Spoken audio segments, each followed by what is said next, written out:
Hola, ¿qué tal? ¿Cómo están? Bienvenidos y muy buenas tardes. Comenzamos hoy la tarde en directo en La Muga con una noticia de última hora. Un equipo de Navarra Televisión se está desplazando ya hasta el lugar del incendio. Un incendio que ha tenido precisamente lugar en Los Arcos, en el término de Los Arcos, en una parte que se denomina El Calvario, dirección a Sansol. Una persona de 76 años de edad ha perdido la vida. De momento no tenemos más datos acerca de las circunstancias que rodean este suceso, pero como les digo, a lo largo de la tarde, si disponemos de más información, les mantendremos puntualmente informados. Atención, por tanto, a esa persona que ha perdido la vida, un hombre de 76 años de edad en Los Arcos. Abrimos así el programa con esta noticia luctuosa. Sin duda alguna, tampoco se saben las causas del incendio, así que de momento hay muchos interrogantes en torno a esta situación que nos lleva al sur de Navarra. Mientras hablamos de otras cuestiones que nos llevan al entorno de las cárceles. Hoy es protagonista de uno de los reportajes que vamos a ofrecerles en La Muga, una persona que se encuentra en tercer grado actualmente y que no regresa a la cárcel debido a la pandemia del coronavirus. Se encuentra en tercer grado, lleva una pulsera de protección con la que está geolocalizado. Les contaremos el testimonio de esta persona a la que ha tenido acceso, como les digo, el equipo de reportajes de La Muga. Y también nos ocupamos hoy de la violencia machista en tiempos de alarma y hablaremos con el experto en violencia machista, Miguel Lorente. Le preguntaremos sin duda acerca de esas medidas que se pueden tomar en el entorno del confinamiento. Están aumentando los casos de violencia de género. Se ha hecho ya un llamamiento para actuar frente a ese repunte de la violencia de género en situaciones de aislamiento. Veremos cómo está nuestro país y también nos preguntamos cómo será la vida después de padecer coronavirus. Ahí tendremos este testimonio precisamente de una mujer de apenas 54 años que ha superado el COVID-19. Lo ha pasado muy mal y hoy nos lo va a relatar en nuestro magazine. Y hoy estaremos en directo en el Banco de Alimentos de Navarra, donde nos piden ayuda. Se amplía el tiempo para la gran despensa. El Banco de Alimentos amplía esa campaña hasta finales del presente mes porque todavía necesitan 150.000 euros más para llenarla. Hoy el Banco de Alimentos recibía 32.000 euros de una de las empresas afincadas en Navarra. Luego se lo contaremos en directo con nuestra compañera Nuria Monreal. Abrimos así La Muga de hoy, pendientes por supuesto de ese incendio en Los Arcos y de las circunstancias que le rodean. Comenzamos.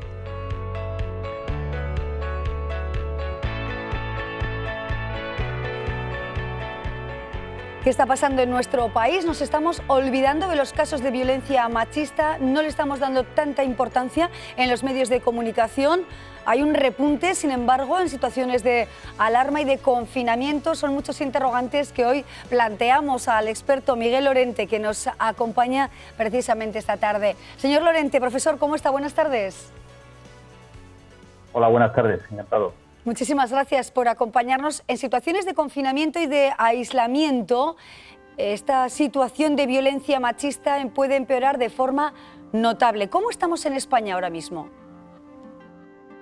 Bueno, tenemos referencias directas a través de las llamadas al 016 y también con la referencia de las denuncias, ¿no? En general, cuando es una situación de confinamiento, hay estudios internacionales que demuestran circunstancias similares ante grandes catástrofes como el tsunami de Japón, los incendios de Australia o algunos terremotos, donde los estudios revelan que se produce un incremento de la violencia de género, tanto la violencia de género existente con anterioridad al problema del confinamiento, de la limitación de la movilidad, como en parejas que no ejercían, es decir, agresores que no ejercían la violencia de género, pero que a partir de ese confinamiento empiezan a desarrollarla. Y lo hacen en la peor de las circunstancias y de la peor de las maneras, ¿no? Porque esa violencia esporádica, puntual que se produce donde hay una situación de movilidad, en este caso el confinamiento lo que facilita es la aparición de todas las formas de violencia, la violencia física, la violencia psicológica y la violencia sexual, que la OMS nos dice que aparece y se produce en el 45% de las parejas donde hay maltrato. Pues en estas circunstancias esa violencia sexual aumenta en frecuencia y aumenta en intensidad, algo que también está relacionado, como estamos viendo, con el mayor consumo de pornografía, que ha aumentado un 80%. Es decir, que son una serie de factores que se retroalimentan y que además se amparan en esa limitación material del confinamiento y la sensación, la percepción de impunidad que tienen los agresores. Claro, desde luego somos una comunidad, ¿no? Una sociedad que en algunos momentos estamos actuando como tal, unidos y unidas. En este caso, ¿cuál sería el llamamiento a la sociedad ante una duda o posibilidad, por ejemplo, en nuestro vecindario, en nuestro entorno, de ser conocedoras o conocedores de un caso supuesto de violencia machista? ¿Cómo debe actuar la sociedad? ¿Más unida que nunca, quizá en estos tiempos difíciles, más todavía para las mujeres? Sí, sin duda. Es decir, lo sorprendente es que después de miles de años de esta situación, donde el confinamiento es nuevo, pero la violencia de género es histórica, pues que tengamos que seguir haciendo ese tipo de llamadas a la implicación, a la acción de las personas cercanas, de los entornos, bien sean vecindarios o bien sean familiares o amistades, ¿no? El 80% de las mujeres que sufren violencia aún en nuestros días no denuncia esa violencia. Y eso significa que un gran porcentaje de ellas continúan en una violencia creciente, por definición, que termina en el homicidio. También sabemos que las mujeres asesinadas, prácticamente en cifras similares, 75-80%, nunca habían denunciado.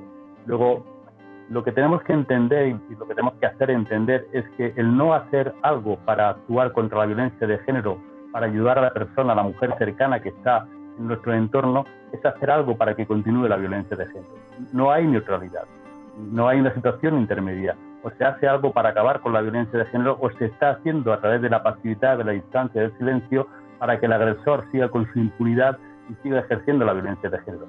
Y en estas circunstancias, que como hemos apuntado, la situación es mucho más grave, puesto que la limitación no solo es bajo el control, la amenaza, el sometimiento, sino que además hay una barrera física, como es la del confinamiento, como es la percepción de que es más difícil romper la relación, poner una denuncia en estas circunstancias, pues necesitamos un paso más, necesitamos un compromiso extra para poder ayudar a las mujeres que están sufriendo y viviendo todos los días, a todas horas, la violencia contra las mujeres. No son solo las agresiones, es la sensación de amenaza, de control, de intimidación que ejerce el agresor solo con su presencia. Claro.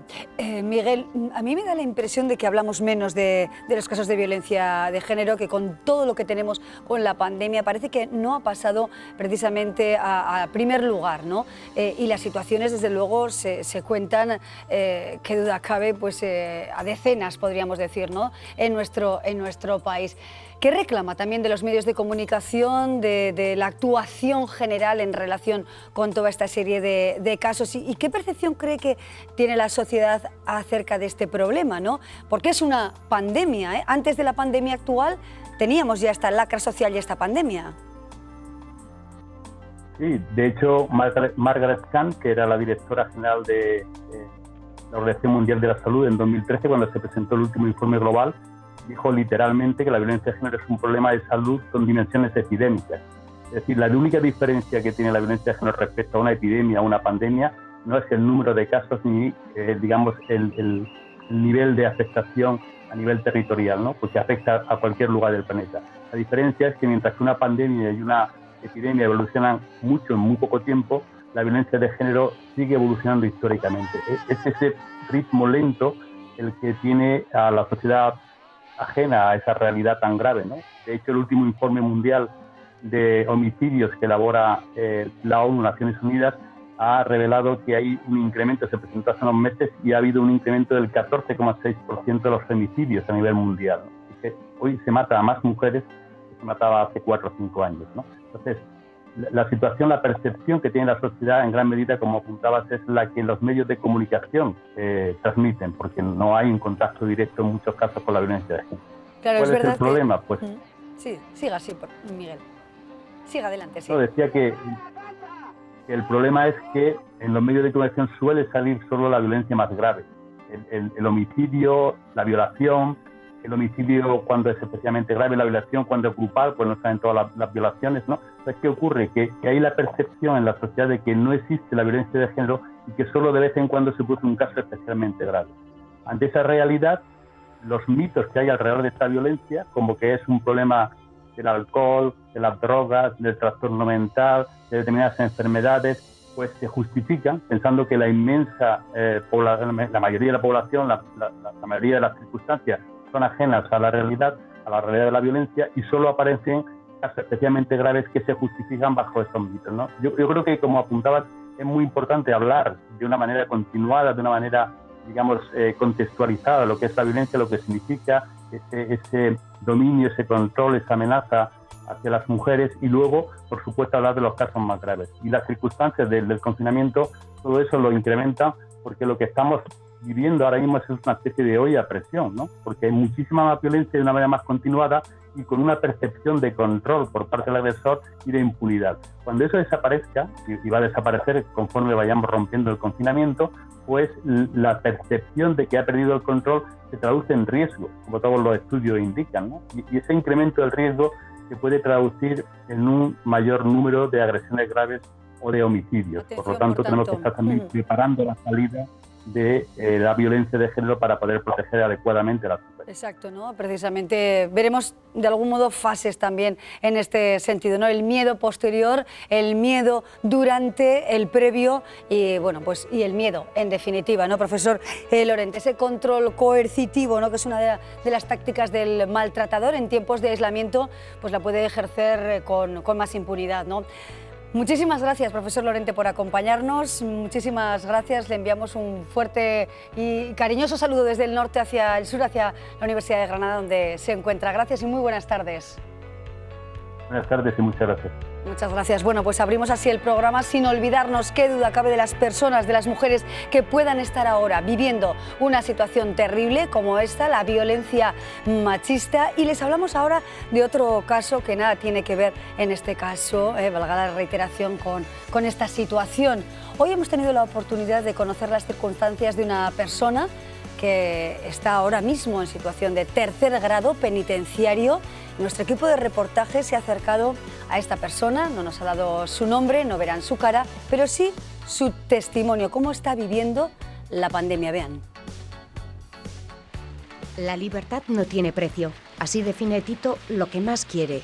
Cumple condena por narcotráfico, un negocio con el que ganó dinero fácilmente, pero que arruinó su vida. Que cuando llegan estos momentos, pues ya sabe, se derrumba todo, se pierde todo y eso son cosas momentáneas que a la vez no vale la pena. Estuvo 2 años en búsqueda y captura, un tiempo que no fue nada fácil por miedo a ser apresado. No puede dormir, no tiene tranquilidad, si ve la policía pues siempre estás al loro y pues siempre tiene que andar andando a la escondida. De Barcelona se vino a Pamplona para cumplir condena, 5 años. Cuando fui a entrar a ingresar a la prisión, me dijeron que los expedientes no estaban, que me marchara, que ya cuando la policía me detuviera en la calle o algo, pues me saltara, pues ellos me llevaban allí a la prisión. Dije que no quiero problemas. A los 2 años, yo llego a casa y por ende, pues llegan las autoridades municipales y me piden una identificación. Yo le doy mi identificación, pues me dicen que tú estás en busca y captura. Digo, sí, yo tengo una condena pendiente. Y sale, bueno, pues digo, bueno, pues no hay de otra, pues lo que hay que hacer es ya asumir las responsabilidades.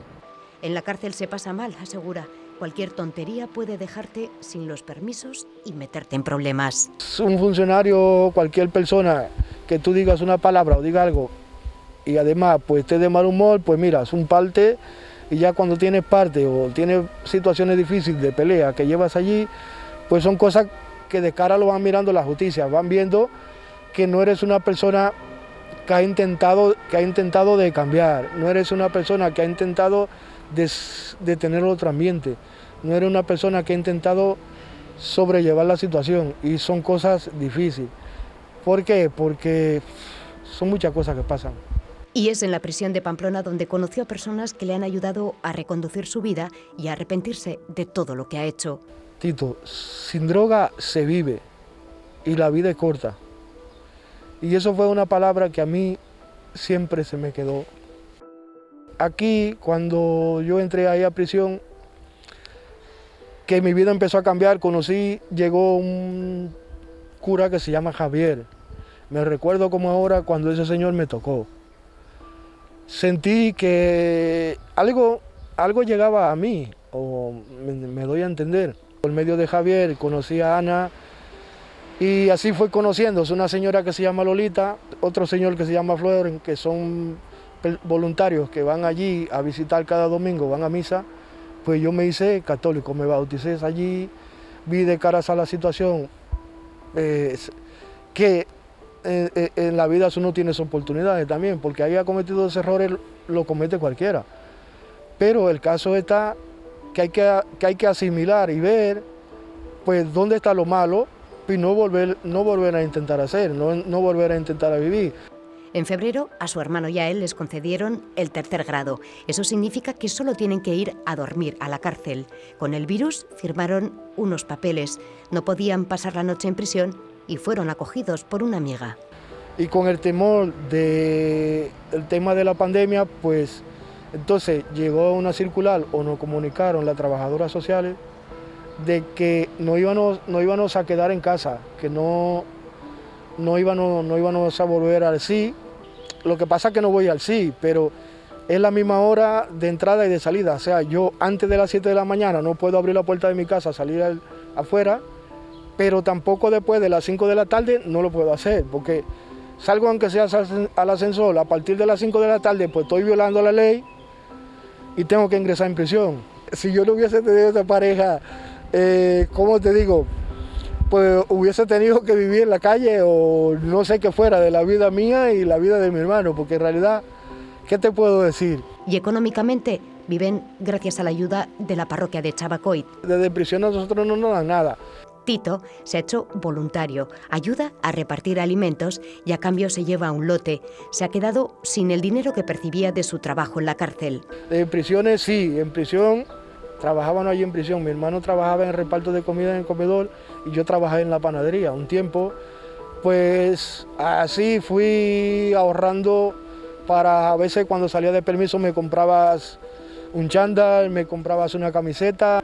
Yo vivo ahora y te puedo decir y te puedo comentar de cara a las hermanas de la caridad, a la iglesia de Chavacoit, que de siempre pues voy y hago el voluntariado cuando puedo.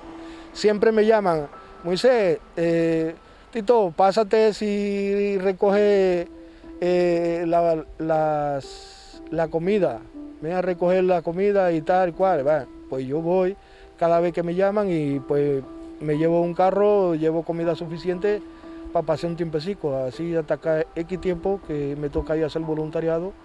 Y de las personas que le han acompañado en estos 3 años en la prisión, ha aprendido que hay que ayudar a los demás. Es una experiencia que se vive y la lleva uno dentro, y dentro siempre uno recuerda los momentos difíciles y las situaciones, cómo te puedan tratar, cómo te puedan tener, qué puedan decir, qué puedan hacer. Dentro de los malos se sacan muchas cosas buenas. Por ejemplo, pues mentir, sabía mentir más que cualquiera, le sabía mentir a cualquiera en la cara y me quedaba tan gambando y tan sonante, pero ahorita no me atrevo a mentirle a nadie ni a hablar mentira porque es una cosa que lo llevo dentro, lo siento y pues me siente mal. Se arrepiente de su pasado como narcotraficante, lucha por una vida nueva, pero de momento esta pulsera le recuerda su condena. Llevo una pulsera aquí en el pie y este aparato, pues hay un aparato en mi casa, en la casa de mi pareja con quien ahorita comparto. Es algo que siempre uno lo lleva aquí. Es algo psicológico y es algo que te sientes acorralado por todo. A partir de las 5 de la tarde y hasta las 7 de la mañana no puede salir de casa. Así está cumpliendo Tito el tercer grado, un tercer grado diferente en tiempos de coronavirus.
It seems like years since it's been here.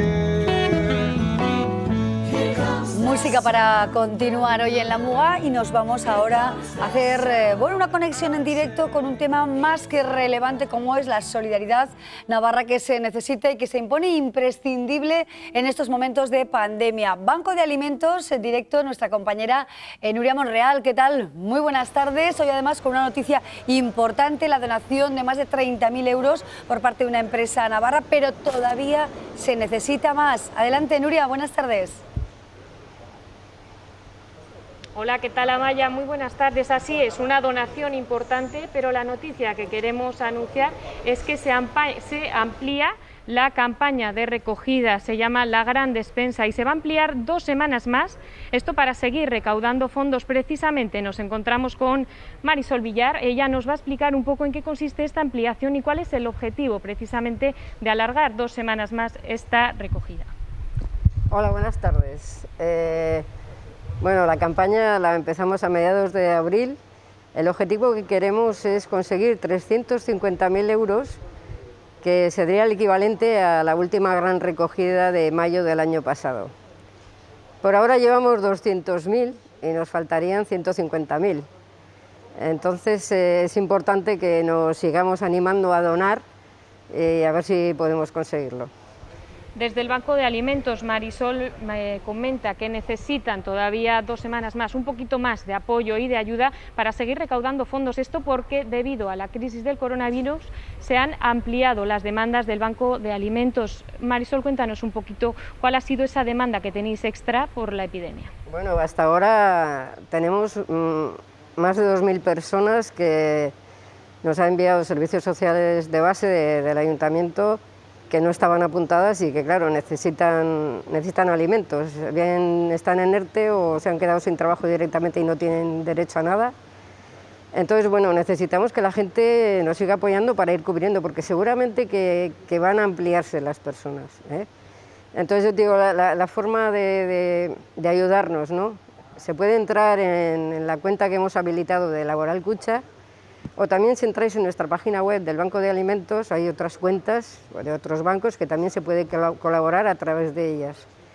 Además, en los establecimientos de Eroski, de BM Supermercados y de Leclerc, se puede seguir comprando bonos de alimentación como se hacen en las grandes recogidas, y con eso nosotros lo utilizaremos para comprar alimentos.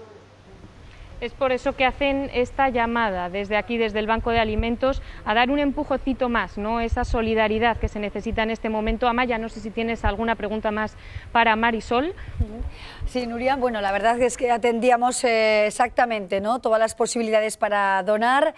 Atención, por supuesto, a los ejemplos personales, a la generosidad individual, Marisol, pero atención también a entidades bancarias, a empresas grandes y pequeñas que se están sumando a este gran proyecto como es la Gran Despensa. ¿Tocamos la puerta especialmente de estas grandes entidades, Marisol?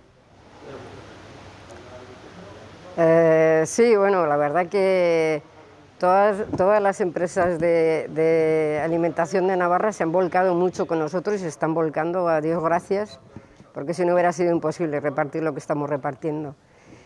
La seguimos necesitando, por supuesto, ¿eh?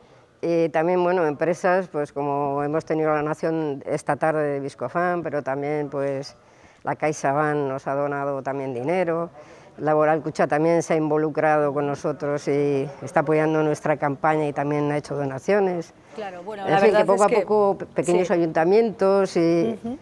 Pero es que todo es necesario, que nos van donando, poco a poco se va incrementando. Claro, Marisol, todo es necesario, ¿no? Toda esa gran despensa. No sobra nada. Se necesita, no sobra nada. En absoluto, sí. ¿No? Y se necesita pensar que estamos dando unos apoyo. 300... Sí. Adelante, sí, digo Marisol. que repartimos unas 300 toneladas al mes, así que necesitamos rellenarlo, porque 300.000 toneladas no es fácil de conseguir para repartir cada mes, que con eso solo cubrimos un mes. Se necesitan toneladas de apoyo para cubrir todas esas necesidades, incluso bueno, van aumentando de forma notable hasta más de 2.000 familias que están reclamando, que necesitan, que no tienen dinero, se han podido quedar sin trabajo, los miembros de la familia, en fin, que necesitan la ayuda y el apoyo de todos. Marisol, muchísimas gracias, responsable de colectas del Banco de Alimentos. Gracias y hasta pronto. Y a nuestra compañera, por supuesto, Nuria. Vale, gracias por apoyarnos. Gracias. Gracias, Nuria, y Ángel Garraza también, que están ahí en el Banco de Alimentos, donde hoy hemos estado en directo para pedir ayuda. Gracias, compañeros. Hasta pronto. Hasta luego, Amelia. Perfecto, bueno, pues así lo dejamos, pero desde luego muy atentas a las necesidades que nos reclaman este tipo de entidades. ¿Cómo es la vida después de haber sufrido el COVID-19? ¿Cómo lo pasan? ¿Cómo tratan de superar las afecciones que les ha dejado esta pandemia? Nos lo cuenta en primera persona también una mujer navarra con la que hemos tenido la oportunidad de conocer los entresijos de esta enfermedad.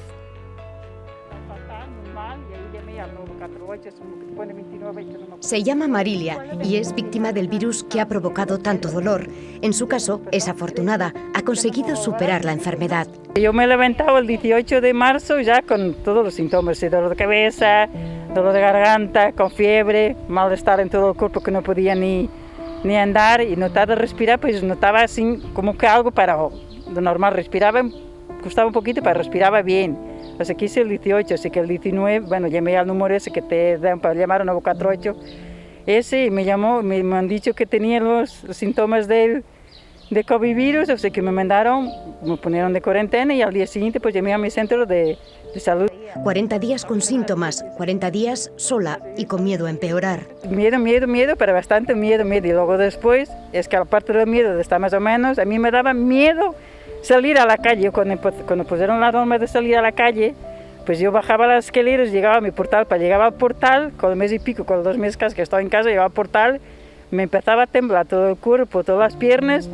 Yo no conseguía salir a la calle. Yo tenía que subir otra vez para casa porque yo no conseguía salir a la calle. Así que, pero yo lo pasé mal, y miedo, pero miedo. Sí, ya además también con miedo, pues que te pasa algo, siempre estás sola, pues ahora que me pasa aquí algo, que me muero. Cuando me vengo a encontrar ya estoy aquí muerta, pero yo lo pasé muy mal. Un miedo que se agrava si en el mismo bloque de viviendas fallece una persona y la vecina de enfrente ingresa en el hospital. Bah, que se ha llorado, pero muchísimo.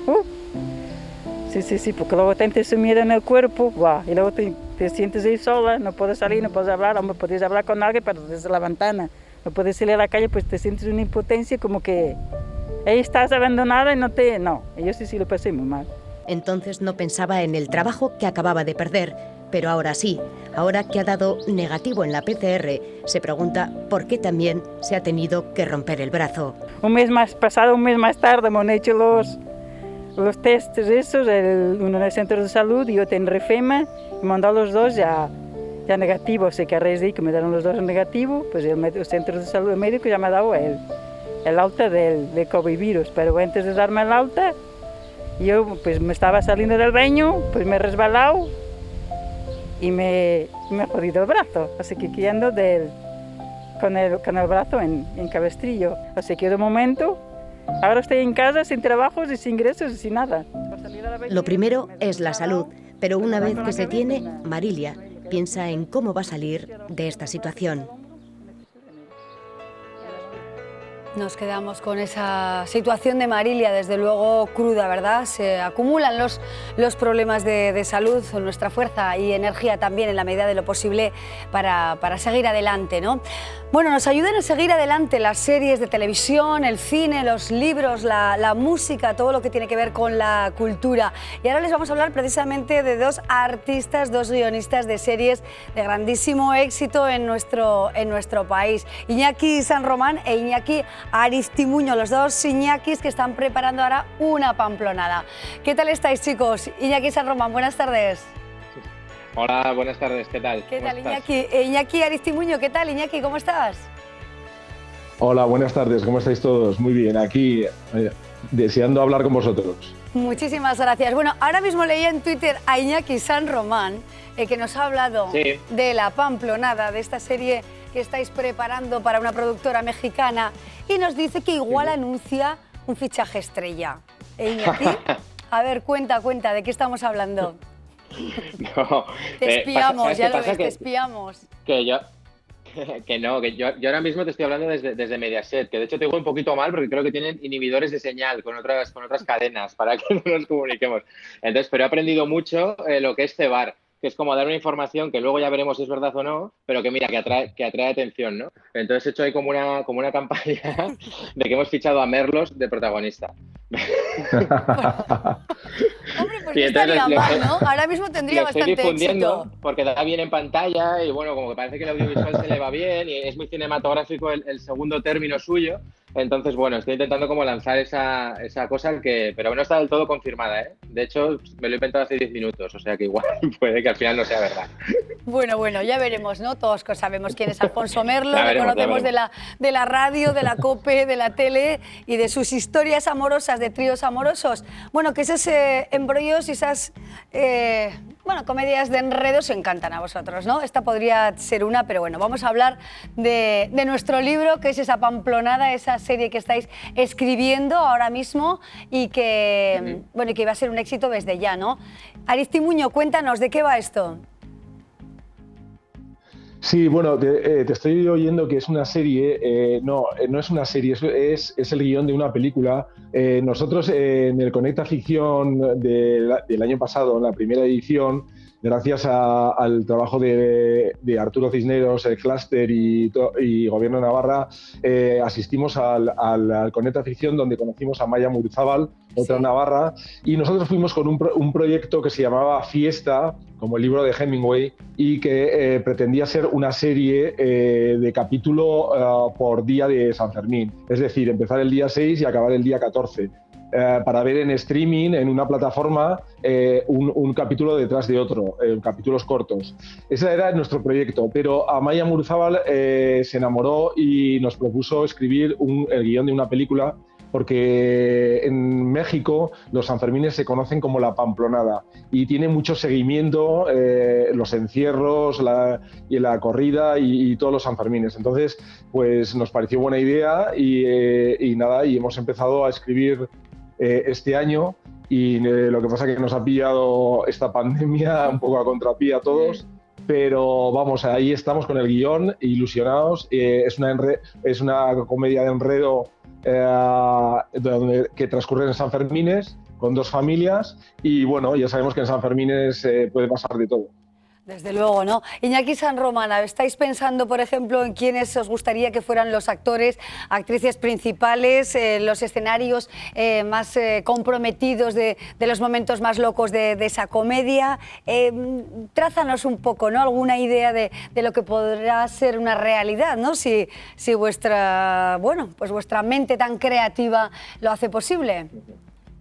Sí, bueno, uno de los retos a la hora de escribir el guión es que tenemos como muchos caramelitos por muchas situaciones de San Fermín que creemos que son muy visuales y que además dan para mucha comedia y para mucha situación y que queremos incluir, ¿no? Pues bueno, creo que no desvelo nada y que es como que los que nos imaginamos todo el mundo, ¿no? La comparsa de gigantes, la plaza de toros, la salida de las peñas, los fuegos artificiales, el encierro, por supuesto, el chupinazo. Entonces uno de los trabajos del guión es seleccionar y ver un poco en qué momento metemos a los personajes en esos encuadres que nos gustan tanto, ¿no? Ir repartiendo a lo largo del guión, casi que no se nos olvide ninguno, porque en todo se nos imaginan, se nos ocurren muchas cosas, ¿no? Entonces, de hecho ayer estábamos hablando y era como de, joder, pues mira, dudamos si hacerlo para esto, pues mira, lo metemos aquí y tal.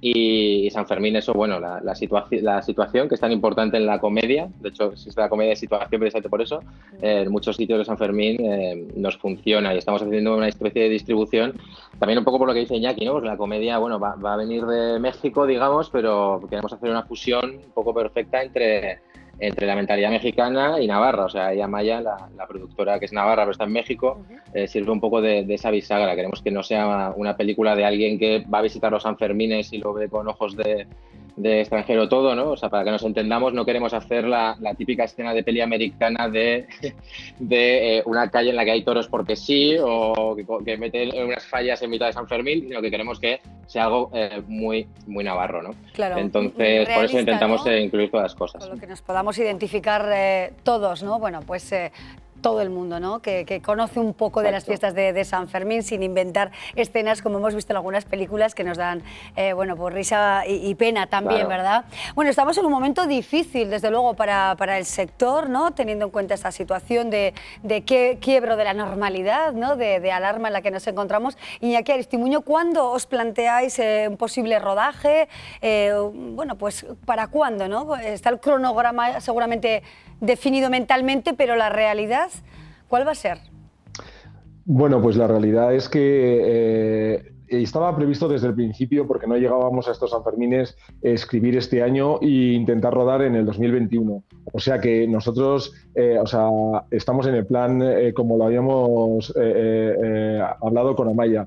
El problema real empieza cuando se acabe el guión, porque escribir el guión es una cosa y encontrar la financiación para la producción de la película es otra. Entonces, y más con la incertidumbre de estos Sanfermines del año que viene y de esta situación. Esperamos que volvamos a la normalidad y que podamos conseguir esa financiación, porque nos interesa en Navarra volver a dar publicidad a una de las mejores fiestas en el mundo entero, que es nuestra marca y que nos interesa a todos, ¿no? Al turismo, a la hostelería, a todos los servicios, etcétera. Entonces, creemos que un revulsivo como una película en tono de comedia, como lo que supuso Ocho apellidos vascos en su momento, ojalá consiguiésemos un éxito de esas características, pero es un poco nuestro referente, en el sentido de que el impacto que tuvo pues fue beneficioso para todo el mundo. Efectivamente, y vamos a estar bueno, pues ávidos de cuestiones así, ¿no? Para remontar precisamente este país como buena parte del planeta, pero si nos fijamos aquí, en nuestro entorno más cercano, buen momento también para atraer a más visitantes cuando se pueda, para remontar la economía. Iñaki San Román, pues bueno, seguramente habrá que agudizar el ingenio desde todos los puntos de vista, y quienes tenéis gran ingenio, bueno, pues tenéis que apoyar claramente este barco y bueno, conseguir efectivamente que las autoridades o las entidades respalden proyectos de esta naturaleza, ¿no, Iñaki? Es que más que nunca, ¿no? Sí, o sea, creo que nuestro proyecto son de estas cosas que puedes intentar aprovechar un poco, hacer de la necesidad virtud, que se dice, ¿no? Nosotros no nos planteamos la película nunca como algo promocional, digamos, pero nuestra idea de los Sanfermines o la visión que plasmamos de manera natural es como una explosión de alegría, de reunión y casi de confraternidad, ¿no? Sobre todo esto que hablamos, ¿no? De la familia, incluso diferentes culturas, ¿no? Con unos mexicanos y otros de Navarra. Creo que precisamente ese mensaje va a ser más necesario que nunca ahora, ¿no? Una época en la que va a ser un poco más incierta, en la que vamos a echar de menos esos momentos más sociales, y en los que, pues quizá como tantas otras cosas que a lo largo de esta pandemia dábamos por aprendidas y de repente las hemos valorado, ¿no? Como simplemente darle un abrazo a un amigo o darle un beso a tu madre, pues creo que los Sanfermines pueden entrar en eso de cogerlo con ganas y ver como todo ese valor que tienen, ¿no? Ese valor de explosión de alegría y de unión. Está claro que vamos a pillar los Sanfermines reales con muchas ganas cuando vuelvan, y la película va a intentar un poco mostrar eso para un público todavía más amplio, no solo los que ya conocemos los Sanfermines y sabemos las ganas que tenemos de vivirlos, sino el que puede estar fuera y le puede apetecer decir, ostras, a mí no me vuelve a pillar una pandemia sin haber visitado Pamplona. No me quiero perder eso. Por supuesto, ¿eh? Bueno, pues confiamos plenamente en vosotros, autores muy conocidos de series como Aída, Siete Vidas, Gominolas, bueno, La que se avecina, Aquí no hay quien viva.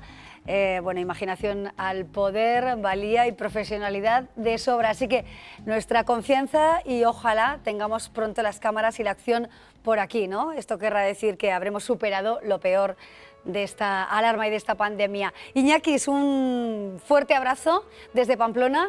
Gracias de verdad por todo lo que nos brindáis. Gracias. Y lo bien que nos lo hacéis pasar. Un abrazo enorme. Hasta pronto. Muchísimas gracias. Hasta pronto. Muchísimas Adiós, gracias. Adiós. Hasta pronto. Bueno, pues ahí tenemos a dos guionistas de renombre en nuestro país que crean comedias como esta, ¿no? Una comedia de enredo ubicada aquí en los Sanfermines. Nosotros seguimos adelante y lo vamos a hacer ahora con música. Van a ver ustedes este vídeo, pero fíjense bien, es música de Beethoven y el actor Ed Harris, sí, así de claro, dirige esta obra, vean.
Interesante y original propuesta, sin duda alguna. Bueno, interesante también, qué duda cabe, la labor que desarrollan, no solo interesante, necesaria y esencial. Hoy vamos a hablar con Jesús Marín, gerente de Urzante. Jesús, ¿qué tal? Muy buenas tardes. Muy buenas tardes. Gracias por acompañarnos. Jesús, sois esenciales, así de en serio os lo habéis tomado, ¿verdad? Esta situación de pandemia, incluso antes del estado de alarma, ya pusisteis las medidas de seguridad para desarrollar vuestro trabajo. Cuéntanos esa capacidad de anticipación que tenéis en Urzante, Jesús. Sí, tuvimos que estudiar un poco y además prever lo que nos iba a ocurrir. Y una semana, esta es nuestra 10ª semana. Esta es nuestra 10ª semana. Una semana antes del estado de excepción promulgado por el Gobierno, nosotros ya empezamos a tomar unas medidas, creo que adecuadas, en el cual fue tomada de temperatura, mascarillas obligatorias, guantes, contratamos a personal facultativo, además especialista, también 2 personas 2 veces por la mañana, 2 veces por la tarde se recorren toda la empresa limpiando manilleras, barandillas, sillas, mesas y desinfectando. Todos los días. Esta es nuestra 10ª semana, porque las veíamos venir y además los tuvimos que prever. La previsión fue compra de termómetros de no contacto a 2 centímetros, compra de mascarillas, compra de guantes y ya decidimos dar el salto y cerrar. Fuimos, como dice, los primeros, pero después el tiempo nos ha dado la razón. Bueno, pues está claro que tuvieron una estrategia clara, contundente, ¿verdad?, en un momento de crisis, ¿no?, que es lo que se espera también de firmas tan importantes como la vuestra, ¿no?, como Urzante, que vende a 85 países. Bueno, pues es un producto muy, muy conocido en el mundo y además el compromiso de la solidaridad, ¿verdad, Jesús? Porque es cierto que os estamos necesitando, muchas personas no tienen prácticamente qué comer. Hablábamos con el Banco de Alimentos hace muy poco. Vosotros estáis sumándoos a campañas importantes también de donación, tanto aquí en Navarra como en otros lugares, en Madrid, en el País Vasco. Cuéntanos cómo estáis ayudando desde Urzante. Pues como podemos, principalmente con aceite. Hemos mandado aceite, palés de aceite, pues al Banco de Alimentos de Vizcaya, al Banco de Alimentos de Navarra, a Madrid, a muchos comedores, el 365, etcétera, donde están necesitados últimamente porque están desbordados de una demanda inmensa de ayuda. Entonces, lo mínimo que podemos hacer en estos momentos, lo mínimo, es ayudar con lo que tenemos. Podríamos hacer mucho más, pero vamos, de momento es lo que estamos a nuestra altura, y si hiciera falta más, aquí ya les hemos dicho que cuenten con nosotros. Hemos ofrecido también batas, mascarillas a residencias de ancianos, en Tudela, por ejemplo, en Tudela, la residencia de ancianos, en Cascante, etcétera. En muchos sitios, pues también con lo que podemos. Vuelvo a decirlo de que esta pandemia y esta crisis, que va a ser muy fuerte, la preveo que va a ser de máxima, mucho más que la anterior. Pues tenemos que ayudarnos entre todos, y la verdad que aportaremos nuestro granito de arena. Claro, está claro, porque ya lo estáis haciendo, ¿no? Y además es que no sabemos el futuro cómo va a ser, incluso si puede llegar a haber un rebrote y la situación todavía se complica más, ¿no? Hay que tener, bueno, la mirada amplia ante las posibles desavenencias que pueden estar cerca, ¿no, Jesús? Sí, es cierto, puede haber rebrote, incluso puede haber otro virus parecido o similar, después del 19 vendría el 20 haciendo un chiste, pero no. Puede haber. Lo que pasa es que últimamente, mañana, creo que es obligatoria la mascarilla, entonces ahí preveo de que ya, aunque haya un rebote, no será con tanta virulencia que la anterior. Es decir, ya nos hemos protegido, porque realmente estamos hablando de un contagio por vías respiratorias. Es decir, no es un contagio por las manos, por el pelo, por el codo, por el oído, ¿qué va? Es un contagio por la nariz y por la boca.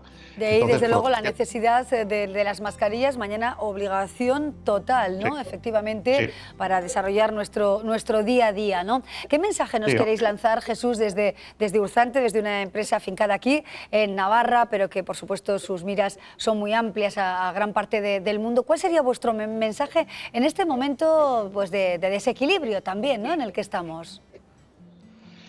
El mensaje, pues, mucha paciencia. Todo esto hay que soportarlo.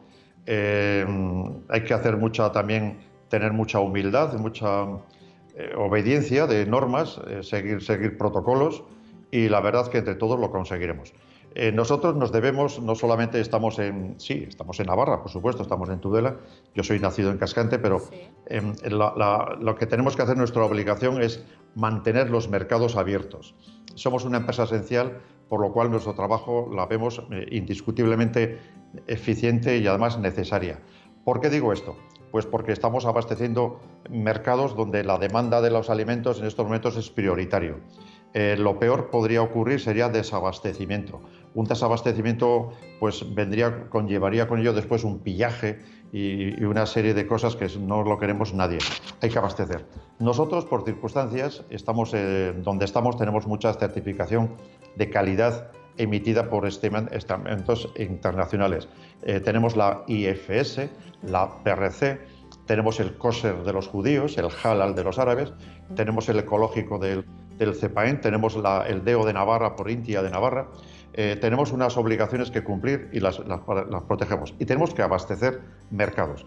Estamos en esa tesitura de que no podemos cejar de hacer lo que estamos haciendo, pero con todas las garantías del mundo, todas las garantías. Con todos los controles además, de calidad, certificaciones, como nos indicas, incluso adaptándose a las religiones, a las formas de vida de diferentes pueblos del mundo, ¿no?, como nos indicas. Sí. Jesús Marín, muchísimas gracias, ha sido un placer charlar con usted desde Urzante, desde Aceites Urzante, un placer, desde luego, tener la oportunidad de disfrutar de vuestros productos siempre, ¿no? Gracias y muy buenas tardes, gracias, de verdad. Muy buenas tardes a vosotros. Gracias. Salud. Bueno, pues nos quedamos con este buen sabor, además que nos hace pensar en un producto tan distinguido, y con esto nos despedimos, como siempre, dándoles las gracias. Siguen bien informados a través de Navarra Televisión. Les decíamos que hoy estamos muy pendientes de un incendio que ha tenido lugar en Los Arcos. Allí tenemos un equipo de Navarra Televisión. Sabemos que una persona de 76 años ha perdido la vida en el entorno de ese incendio, y que está más o menos ubicado el término en dirección a Sansol, en una zona que se denomina El Calvario. Les daremos más información en el próximo programa a partir de las 7:30 de la tarde. Que disfruten y hasta pronto. Adiós.